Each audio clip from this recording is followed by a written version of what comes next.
Thanks for tuning into my new show, Get U.S. Market Ready with Italian Wine People. I'm Steve Raye, author of the book, How to Get U.S. Market Ready. And in my previous podcast, I shared some of the lessons I've learned from 30 years in the wine and spirits business, helping brands enter and grow in the U.S. market. This series will be dedicated to the personalities who have been working in the Italian wine sector in the U.S., their experiences, challenges, and personal stories. I'll uncover the roads that they walked, shedding light on current trends, business strategies, and their unique brands. So, thanks for listening in, and let's get to the interview. Hi, this is Steve Raye, and welcome to this week's edition of Get U.S. Market Ready with Italian Wine People. And this week, I'm pleased to have as a guest Natalya Meylunas of the winery Aiola in Chianti Classico, actually. In the interest of full disclosure, I should point out that I discovered Aiola at, I guess it was in Italy about 5-6 years ago, and for a short period was actually the importer for the brand. No longer am. It's imported by Hill City Imports, but I do have that personal experience with the brand. And frankly, that's one of the reasons that I asked Natalya to be a guest on the show today. Natalya, welcome to the show. Thank you, Steve, and it's a pleasure to be here. Tell me a little bit about your background in the wine industry and how you came to be here talking with me today. I'm a relative newcomer to the wine industry, although if you come to think of it, I've had an interest in wine since I was a teenager. I grew up in Russia, born in Leningrad in the Soviet Union, that is in the city and the country that are no longer on the map, in St. Petersburg of today. My grandmother had an orchard and we used to make fruit wine.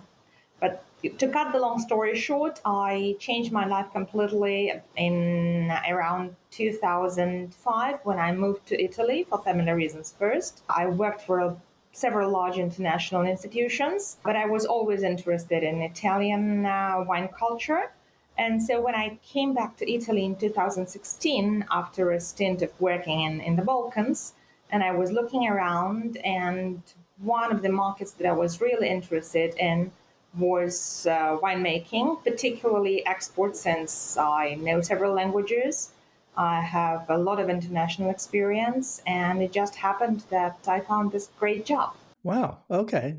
For some reason, I thought you had a long history in wine. I was a little surprised at that, but that's okay. You sure know a lot now. But put into perspective, the international piece of the equation, one of the things we were talking about was the growth, not only in Italy, but really all over Europe and the United States, acquisition of wineries by people from other countries who have money and are kind of, I guess one of the reasons that they do it is, the romance of owning a vineyard in Tuscany. That's kind of, it sounds like a book, right? Can you comment on that? Yes, absolutely. I do think that the whole image of Tuscany, particularly after this great book, Under the Tuscan Sun, was published, it certainly added to the lure, to the idea of being an owner of the winery. Not to mention the Goodyear film with Russell Crowe. I think it also had its share. But also, I think it's part of the bigger picture where, first of all, because of the diversification, because of the whole new trend on sustainability and higher appreciation of natural resources and agriculture in general in its sustainable form. I think these are some of the factors that move international entrepreneurs to consider investing in wineries, not only in Italy, but in other countries as well. But in Italy, there is quite a significant share of international groups and individuals becoming winery owners. So, speaking of that, tell us the history of the winery. How far back does it go? And I guess you go back to the Etruscans? No, you don't have to go that far, but the history of the commercial winery as we know it today. Yes. Well, in a way, we are sort of a baby in terms of Tuscan winemaking because as a commercial institution, Fattoria della Aiola was founded in 1930s by a fantastic politician and entrepreneur, Giovanni Malagodi. Quite a well-known figure in Italian history. He was also founder of the Liberal Party, 3-time senator, member of the Italian Parliament, and even a president of the Senate for a short stint back in 1970s. His second greatest passion after politics was winemaking. Already in 1947, he became a member of the consortium of Chianti Classico. So Aiola was making wine on commercial level as early as 1940s. On the other hand, as an estate, we are well on the level of our Tuscan neighbors. That is, we have a castle/villa that dates back to the early 13th century. And I'm sure if we start digging around, we'll find some Etruscans as well. Okay. So the new owner took over in what year? It was in 2012. The founder of the estate, Giovanni Malagodi, died in 1991. And after his death, the family struggled a lot to keep the winery afloat. These were not the best years for Italian winemaking, and the family had its own share of financial troubles. So they were looking for a buyer for 10 years, if not more. And in 2012, a Russian entrepreneur who was seeking to diversify his investment portfolio looked around, found Aiola, and decided to buy. So what was the condition of the winery at that point in time? It was tough. I mean, I came later, but I worked for quite some time with the people who actually became the first to recover and to reestablish Aiola after the purchase. And due to the previous lack of funding, a lot of the vineyards had to be taken out and replanted completely. And the production facility had to be refurbished also almost 100%. So the castle stayed, but all the guts of it? The castle stayed, but it is still in need of repair. We decided to focus on the agricultural part of the business first.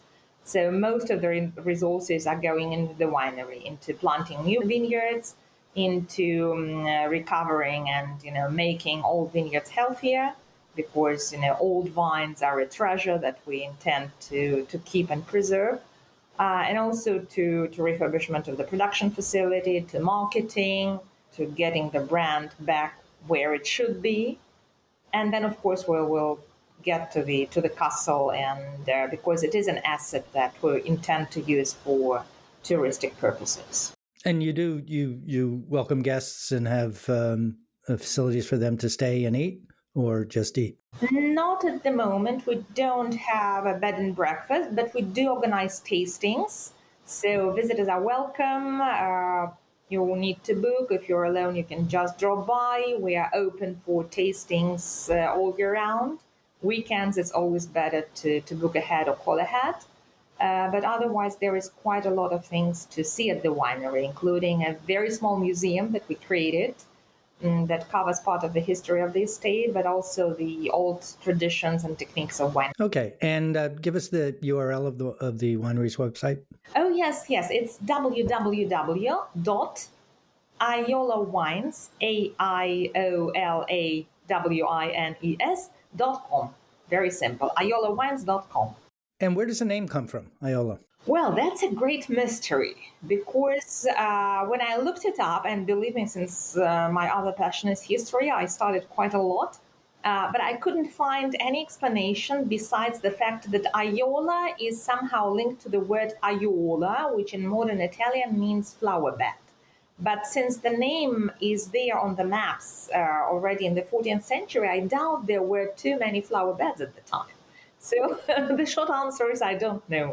Don't know. Okay. All right. So one of the things you had mentioned that when they took over the winery, there were a lot of people that had been here for a while and have stayed through various transitions, and that's been really, really good for the winery in the long term. Can you explain that and why and how? Sure. People are perhaps the greatest asset of Aiola, as they should be of any business. And I have to tell that the new owners made a really wise decision when they purchased the estate in 2012 to keep as many people as wanted to stay. We're extremely lucky because we still have some field workers who have been with the company for 30, if not 40 years, and who know literally every blade of grass, every stone, and every vine on our 20 plus, almost 30 hectares of vineyards. And that's an immense advantage because the terrain is very varied. The conditions on every vineyard are very, very different. And sometimes it makes a crucial difference. Let's say if the rainy weather is coming and you know that the left upper corner of this particular vineyard is more prone to get mildew and other diseases than the lower right corner. Now, you would go there first and harvest or make the treatments, and it makes the difference of saving the harvest sometimes.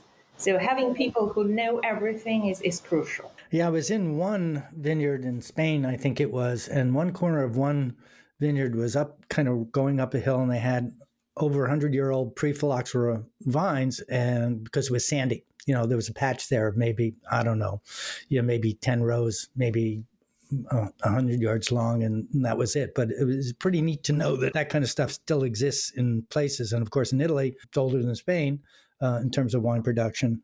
So that's nice to hear. Okay, the other aspect of the winery is altitude. Tell us about that. We are very, very lucky. As I mentioned, we have about almost 30 hectares of vineyards that are split into roughly 14 vineyard plots. Very different in terms of size, but also in terms of exposition or inclination towards the sun, but also in terms of altitude. Our part of Chianti Classico, it's this newly created subzone called Vagliagli. Both the altitudes of between 250 and 480 meters. And in this period of climate change, having vineyards on a higher altitude is absolutely crucial, because it means that you have better ventilation. You can manage even in the hottest summer period. Like this year, we had 2 months complete without a single drop of rain. And having vineyards at different altitudes means that we can balance the differences in terms of year by managing in a different way with different timetables, vineyards at different altitudes, and thus keeping the quality of the wine consistent and also keeping the character consistent while reflecting the changes of the year. And you were talking about the microclimate, and one of the other things affected there is the way the winds blow, and you're surrounded by forests in a couple of areas, and that helps to contain mildew and some other diseases. Can you comment on that? Very much so. Indeed, all these 14 plots that I mentioned, they are very different. But we are also lucky not only in terms of having vineyards at altitudes, but also in the fact that most of our plots are surrounded by forests. It's quite a green part of Chianti Classico. And so that, keeps the plots ventilated, at the same time preventing spreading of disease, and also keeping the right level of humidity in the soil. So, now, even in the hottest summers, there is still some hydric reserve, as they call it in Italian, in the soil. And it also prevents erosion. So. Okay, and we're going to get into organics and sustainable production in a minute. But can you take us through the portfolio and highlight some of the individual SKUs and some significant ones that have won awards? I know you've got some, and I'm a personal fan of the winery. So.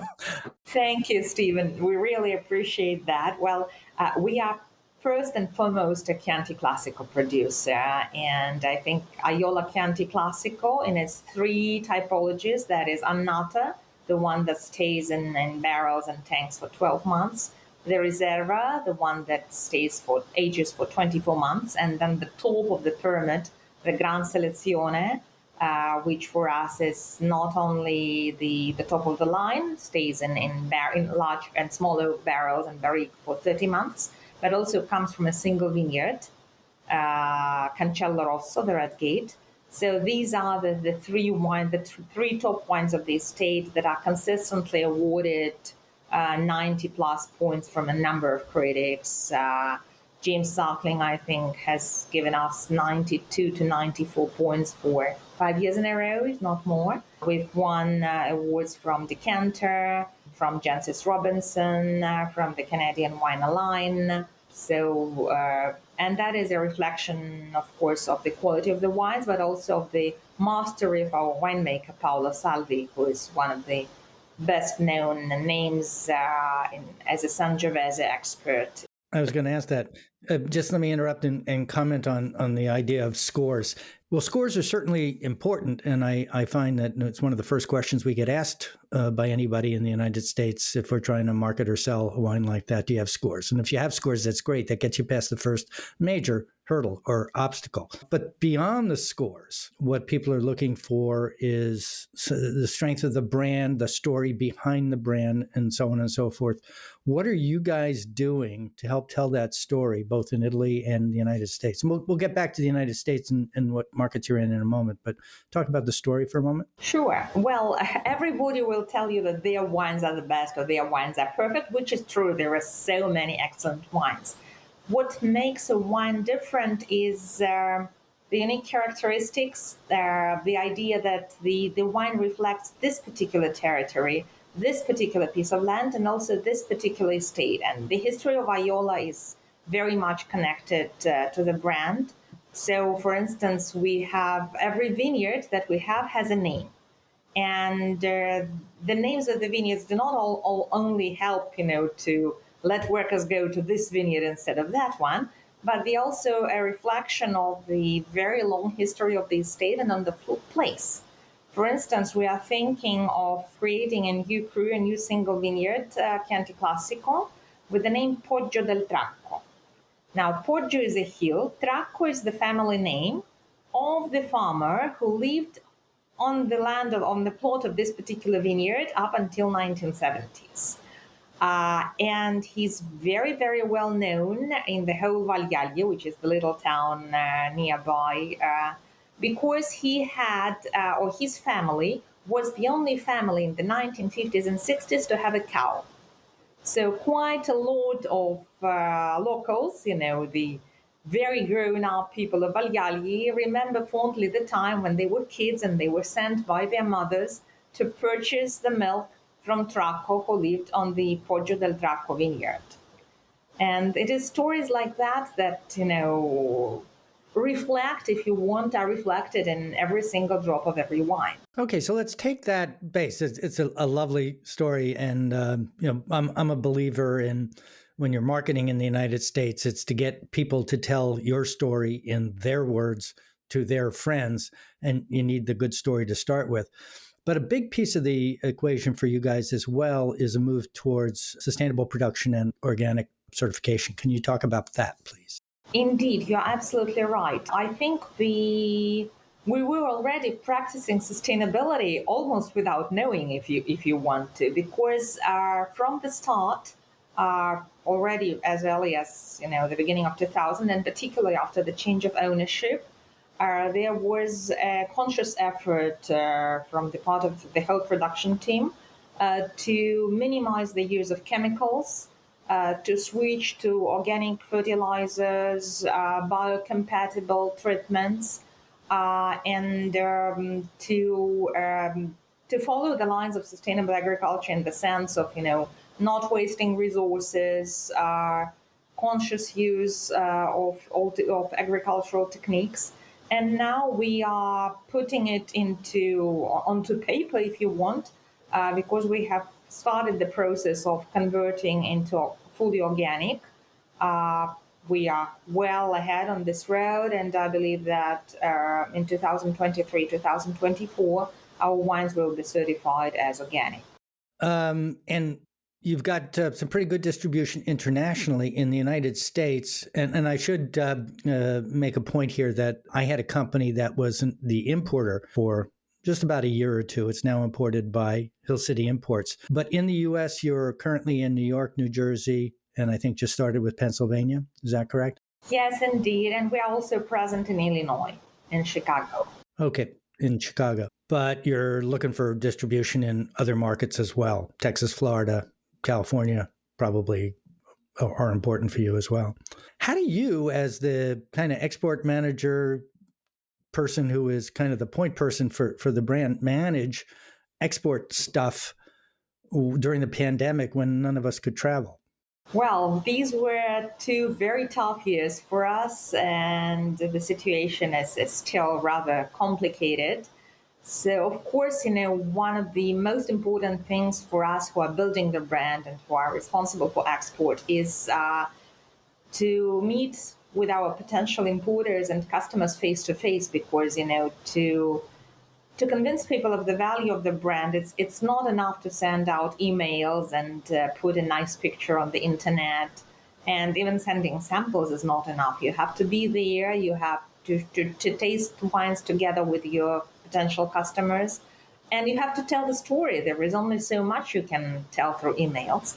When travel was completely impossible, what we did was a lot of virtual tastings, a lot of online tastings, a lot of sending samples around, thousands of emails sent, very few emails that got response to, but that's, bread and butter of export managers. That's par for the course for us. But yeah, certainly it was quite an uphill road. It was a struggle, more so than usual. So I'm very glad that at least now we get to travel in Europe, and I hope that next year I'll be able to come to the United States as well. Great. And Vinitaly will be back in the spring, which will be exciting for everybody to get back to Verona and meet and greet. There was a special edition held in October in association with the Wine to Wine event, and I walked through it. There were 3 buildings, which is not inconsiderable. In the Verona Fiera complex has about 15 or 17 buildings that are just humongous, and the fact that they filled 3 of them, and it was a very lively and vibrant event. I'm looking forward to it being expanded next year. I think not expanded or returned to what it is. The excitement and enthusiasm that you get attending in Italy, and in fact, that's how we met. Indeed.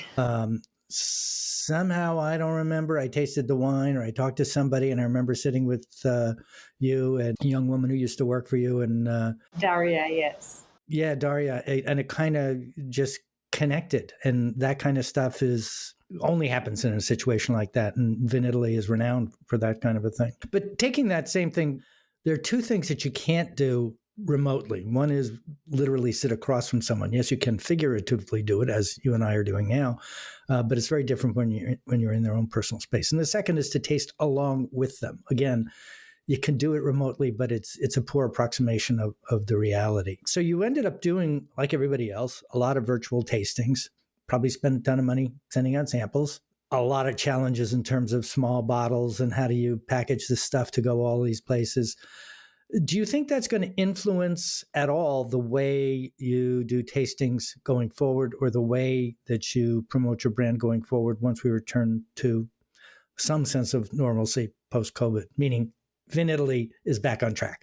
Yes. Well, one lesson that we have all certainly learned from these 2 COVID years is the importance of online presence in every respect. So we are now paying much more attention on the brand presence on Instagram, on Facebook, other social networks, reworking and renewing our website. In terms of virtual tastings, I think we might continue with the practice, particularly where travel is economically not all that viable. But as you mentioned, there are several challenges. There is the question of the quality of the samples, getting them there on time, in the right condition, because unless you are spending quite a lot on shipping, you cannot guarantee that the wines are shipped properly and get there, in the right condition for the consumer. So it's a lot of challenges. We might, continue some of those virtual tastings, but I would much prefer, spending more time talking face to face with my importers and clients, both current and potential.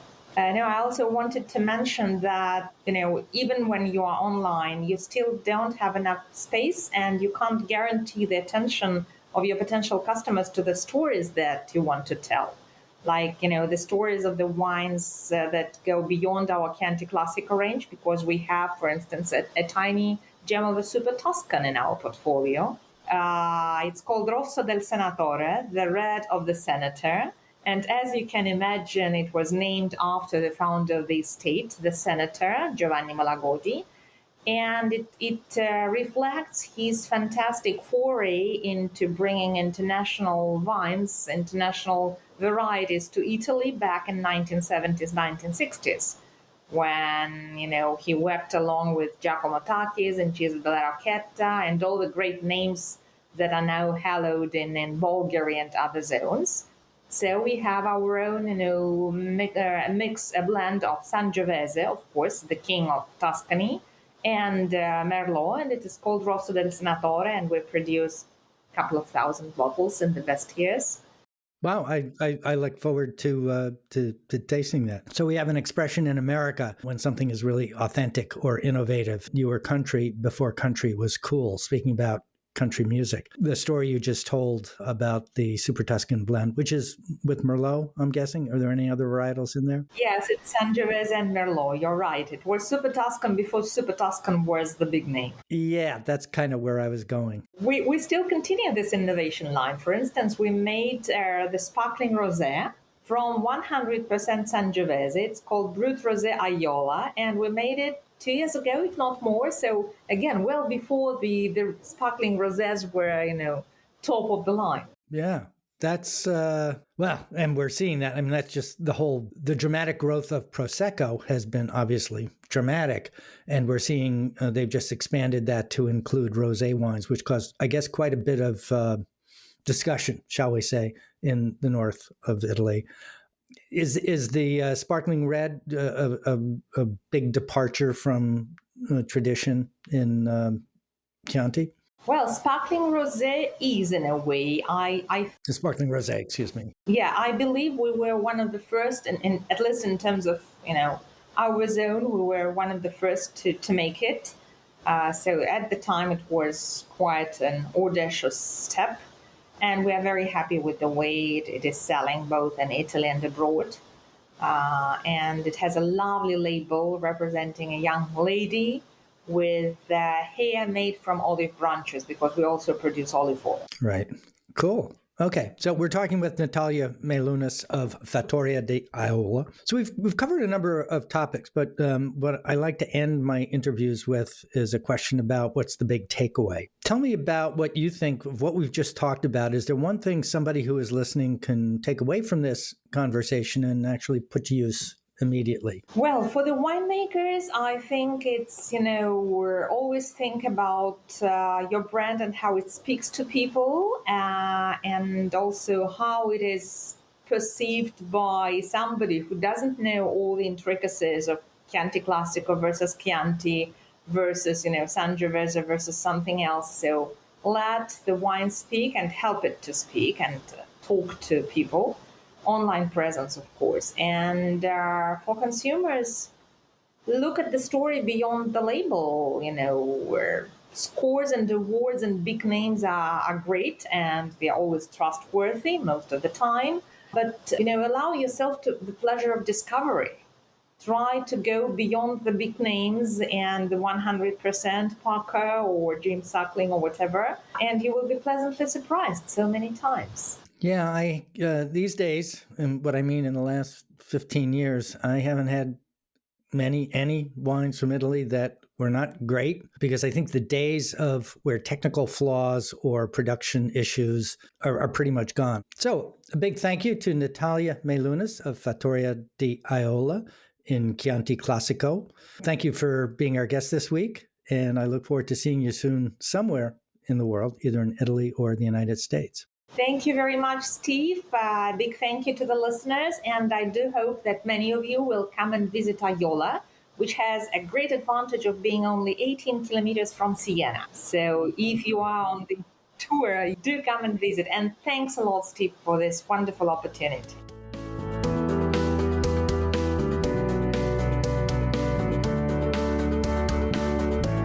This is Steve Raye. Thanks again for listening on behalf of the Italian Wine Podcast.